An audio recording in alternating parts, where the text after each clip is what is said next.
Woke up! What's up, everyone? I'm LemonMan, and I want to give you guys a quick little video on my thoughts on picking up, or picking out, I should say, a roommate. Okay, so if you guys don't know, I live on my own already, and I've lived on my own for a total of a month now, and I'm starting to think about it maybe like a month or two more down the road about getting a roommate, and I don't know for sure because you can really get some bad roommates, to say the least. You know, you get some bad roommates. Now you're gonna have to hold on. I got a woman biking here, so give me about 20 seconds, guys.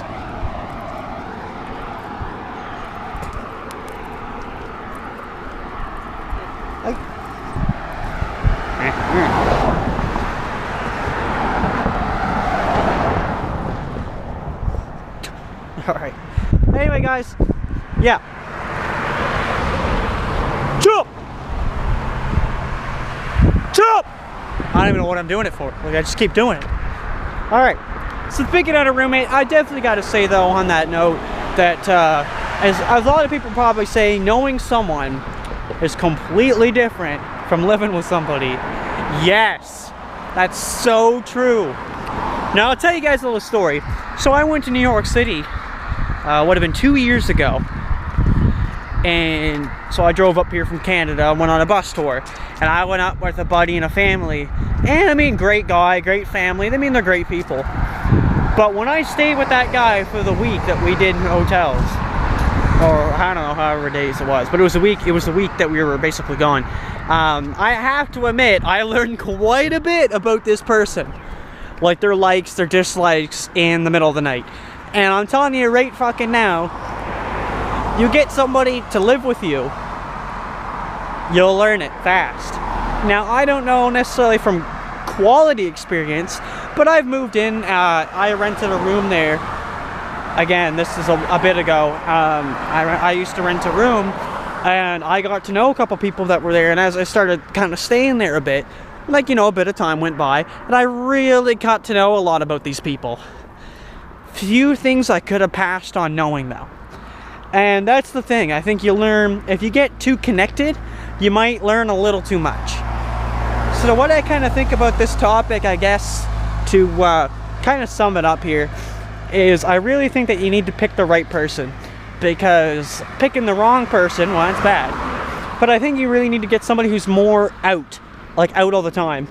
Like busy, out working, partying, whatever it may be.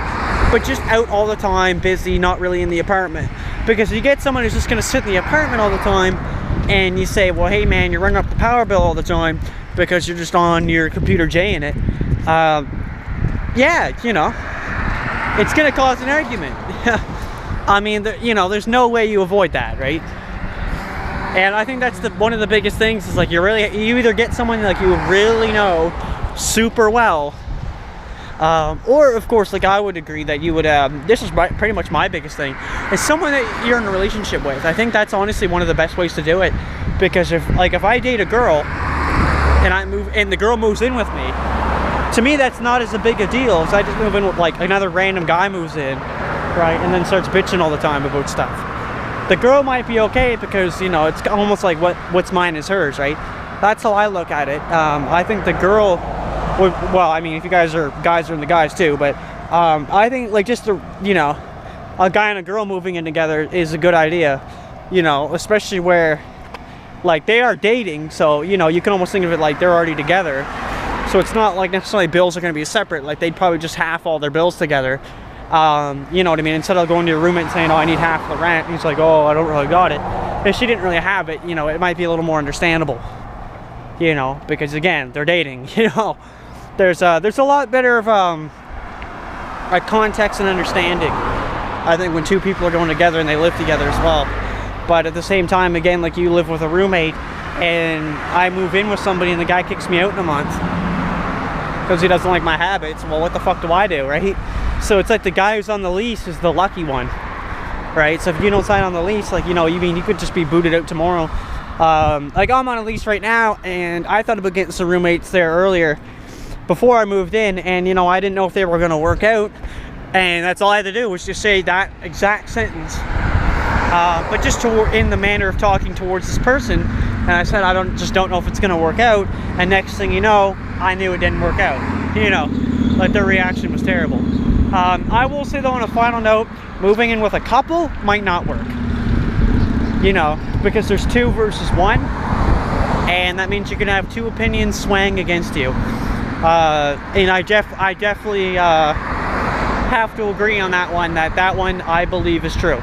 If you moving with a couple, I would definitely make it someone that you know extraordinarily well. So if you move in with a guy and a girl who are already dating, and then like you move in with them, or you all get an apartment together, you know what I mean? You got to be ready to have their opinions overmatch yours, right? So I think that's one of the biggest things. But anyway, guys, thanks for watching this video.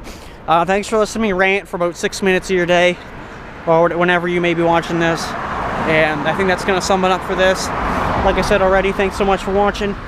If you guys enjoyed, make sure to hit that like button. It really does help. I appreciate it. Share the video, man. Get it out there. It makes me want to do more when I get more views and shit. So, and check out the main channel. I'll have a link to that in the description below for gaming. Thanks for watching. Peace. And who kill him?